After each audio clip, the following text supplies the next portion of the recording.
দর্শক শ্রোতা ভাই ও বোনেরা, আপনারা দেখতে পাচ্ছেন আমি উত্তরা কেন্দ্রীয় জামে মসজিদ ঈদগাহের ময়দানে দাঁড়ানো আছি।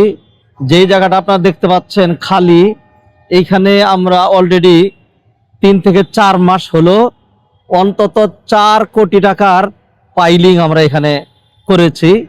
আমাদের এই জায়গাটা 83 কাঠা জায়গা, ঢাকা ময়মনসিংহ মহাসড়কের আজমপুর বাসস্ট্যান্ডের উত্তর পূর্ব কোণে অবস্থিত এই জায়গাটি। এই স্থানটিতে এমন একটি আধুনিক এবং ব্যতিক্রমধর্মী মডেল মসজিদ আমরা করতে চাচ্ছি, যেটা আমাদের অধস্তন বংশধরের জন্য বড় ধরনের একটা অ্যাসেট হবে। অত্র এলাকা সহ পুরো উত্তরা, ঢাকা এবং সারা বাংলাদেশের জন্য একটা মডেল মসজিদে এটি রূপান্তরিত হবে। ঢাকা শহরে আমি মোটামুটি ঢাকা শহর ঘুরে দেখে বুঝে চিনে বলছি, এর চেয়ে মনোমুগ্ধকর একটি মসজিদের জন্য সুন্দর জায়গা উত্তরা মডেল টাউনে একসাথে 83 কাঠা জায়গা, এটা তো বিশাল একটা অ্যাসেট। এর চেয়ে সুন্দর জায়গা নেই। অতএব এই মসজিদ থেকে আমরা যদি 2, 4, 5, 7, 8, 10 কোটি টাকার মসজিদ করার প্রয়োজন মনে করতাম, তাহলে কিন্তু খুব সহজে হয়ে যেত। আমরা যে পরিকল্পনাটি সাজিয়েছি মসজিদ কমিটি এবং এলাকাবাসী সহ সবাই মিলে, সেই পরিকল্পনাটি অন্তত 250 থেকে 300 কোটি টাকা লাগবে। এখনো বর্তমানে যে মসজিদটি আছে এই জায়গার বাহিরে, সেই মসজিদটিতেও কিন্তু আমাদের অন্তত 4 থেকে 5 হাজার মানুষের সংকুলান হয় জুমার দিনে। আর বহু মানুষ সলাতে এসে তারা ফেরত যান। এখানকার অনেক চাহিদা রয়েছে। এমন কোনো ইভেন্ট নাই যেটা মসজিদ কেন্দ্রিক যা এখানে ইনক্লুড করা হয়নি। আপনার পরামর্শ এখানে আপনারা দিতে পারেন। আমরা অনেক কিছু সংযোজন করেছি, সেখানে সংযোজন বিয়োজনের সুযোগ রয়েছে।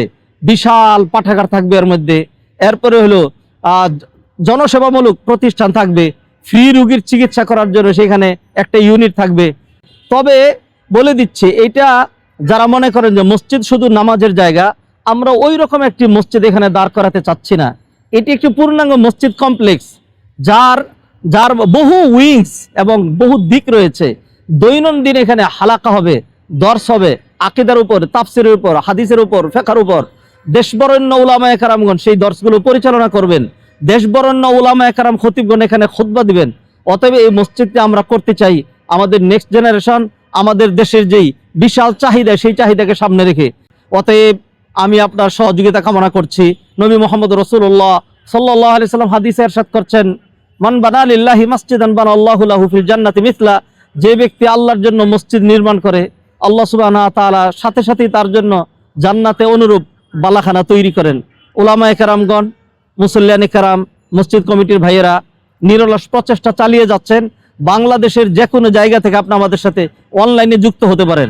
বাংলা ভাষাভাষী যে সকল ভাইয়েরা রয়েছেন ইউরোপ, আমেরিকায়, অস্ট্রেলিয়ায়, কানাডায়, সৌদি আরব, কুয়েত, আরব কান্ট্রিগুলোতে, সারা বিশ্বে যেখানে ছড়িয়ে আছেন, আপনার ছোট্ট ছোট্ট দানগুলো, ইনশাল্লাহ এই দানগুলো মিলেই তো মসজিদ কখনো এককভাবে বিশাল মসজিদ হয় না।